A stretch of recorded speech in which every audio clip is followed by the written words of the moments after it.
Hey, I'm Chris Lord-Alge. I mix music, I create music, I teach music, and I am a SSL fanatic. I'm a loyalist since the 80s. So how did my birth of working with SSLs begin?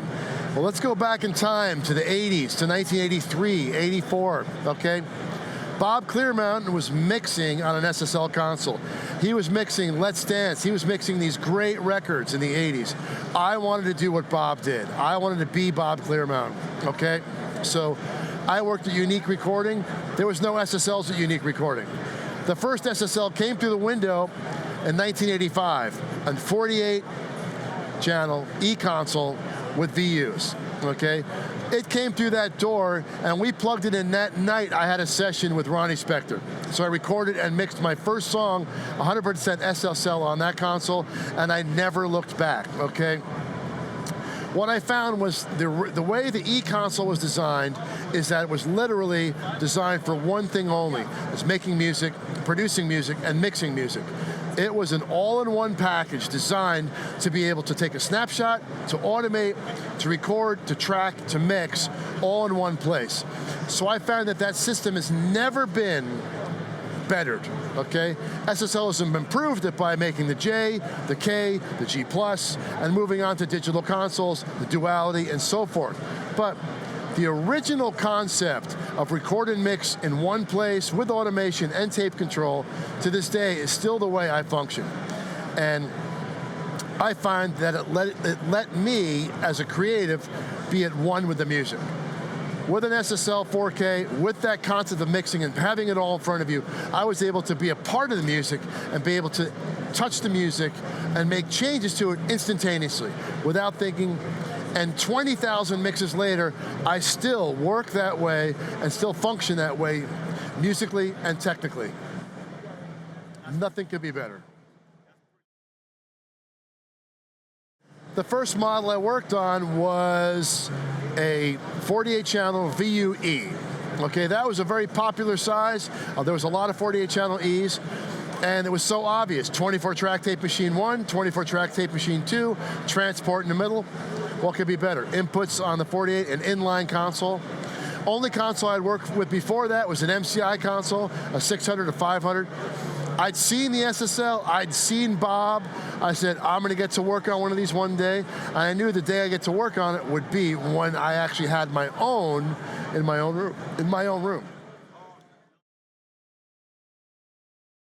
So here's the best part about 2019 AES, and the best part about showing up before the show when they lifted the blanket off the new console. I saw the Origin, and I felt like I had just gone back to 1985 when I first saw the E-console. It's literally the same concept. An inline console, 16 small, 32 small, 32 large, faders, no frills. It is made for working on music, okay? There's no automation, no recall, because right now in 2019, those are limits that you can create on your own. So to me, it's the first analog console SSL has made, and it's an E console, it's got EEQs, it's got the E sound, it's got the sound that made SSL famous, the sound that we all want. But now, it's in a 32 frame, 16 here, 16 here, and guess what? It's affordable for everyone. So I can't wait to take it home, and I can't wait to play with it, because I'm not intimidated by it. It feels so comfortable to be able to touch the music, and I think the next generation of music makers need to move off the mouse, move off the pad, and move off the touch screen and be able to touch the screen again. Touch the console again. Touch the faders, touch the EQs, okay? Now, the question is, why is there no recall? Why is there no automation? You don't need it. The world we're in right now is about having your system. It's about having it in front of you. I can have a whole drum kit, guitars, keyboards, all on the inputs, all with EQ. I can be monitoring down below. I can use it with Pro Tools. I can use it with plugins. I can combine the best of all the worlds we have right now, but I can have my SSL mothership. I can have the heart of my studio now, so affordable that I can have one in every room. Okay, and I can have students learn on it, so it's a great tool to put people back in touch with making music like a musician, okay?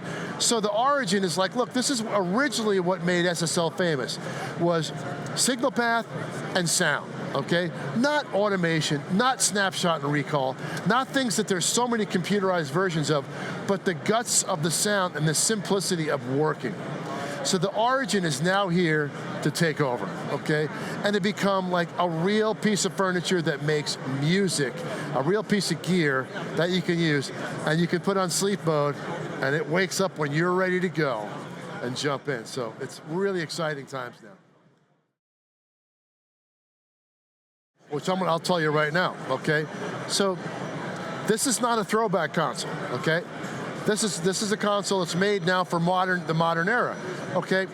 So let's look at it. The history of SSL, the B series, the C series. People just know the E series. They know the E and G. That was the big change. But then it advanced into cleaner, more automation, broadcast, more options, went digital, became something with a duality, connect to a DAW to give you loads of options and snapshot. So let's move forward to the DAW. Everyone's working with summing, everyone's working with mixing. Now in the Origin, you can literally take 64 outputs of your DAW, put every fader has a button that says 0. That means you can pull the faders down, hit a button that says you're at 0 VU, you're at 0 on the fader, and have it literally be a summing amp. That's a great place to start. So one of the big problems with summing is where is the fader? Where is the 0? Okay, SSL solved that problem. So whether it's 32 or 64, you can sum your mix straight through the console. You can use 32 EQs, and it's so simple you can just write those down. This is forward thinking. Also, each module, each channel gives you the ability to path flip. Path flip is the new way to switch inline back and forth. In the past, inline consoles were flipped by whole buckets. The whole thing would flip, okay? Now you can flip sections. You can say, oh, I need this EQ to the small fader. I need the mic pre to the small fader. I need the sends to the small fader. I need the filter to the small fader. So you can compartmentalize pieces of the console just to the small fader, okay? But what they kept from the old school was the great thing about having a control center, okay? The problem I find with the DAWs is there's no control center. You'll have a computer, a mouse, a keyboard, oh, then a box that's got to be my volume control and my monitor selector. No, the console gives you the ability to have 4 different monitoring mix and 3 auxes or 4 auxes. Then you can merge them all together. You can balance them all together.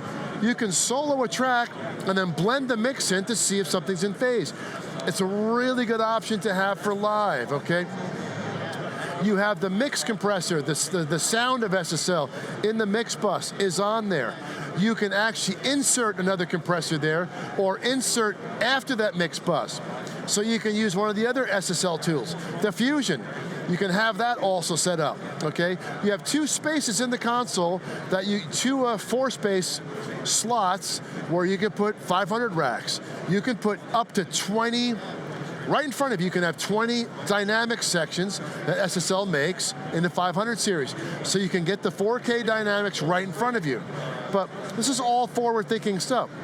I found that being able to just hit 0 dB on all the faders and pull them down, it's a home run. Now, in the center of the Origin they're not VCAs. The first thing I thought is, oh, they're group faders. No, why would you waste the space on that? These are the 16 bus subgroups. Okay, so for these summing people that like to go far and beyond with forward thinking, you can subgroup to that, put inserts on that, have parallel EQ, parallel compression, and control that from the center, and also put those faders at 0. Okay, so it's not just 64 inputs. I think we can max it to even more than 64 by using every possible return. So you can go old school or new school in 1 minute. Okay, if you want to just track like a tape machine, boom, it's set up that way. 16 buses, off we go. But you could actually use direct out, so you could have 32 outputs, no problem, right to your DAW, boom. Hey, I want to mix, and I want to mix modern. I want to mix this. I want to use this as a summing amp. I want to use my own compressor. I want to use the Fusion. No problem. You think those buttons are there, it's ready to go, okay? And the price point, which I'm not going to say because I'll let you guys say it, is ridiculous. There's no reason not to have one of these. So I'm excited, and I figured it out in like 10 minutes. I was able to go, oh, this does that. Oh, this does this. The learning curve is this, 0. You can be up and running in 5 minutes, okay? You can set the console up quicker than the mics and track a band, right to Pro Tools, and off you go. In the Origin, you can go from old school to new school in 1 minute. Whether you're tracking, mixing, or summing, it covers everything. You want to feel like classic recording? Boom. 1 minute later, I need to do very complicated summing and mixing. Boom. The Origin solves the problem and gives you a real workstation to create music.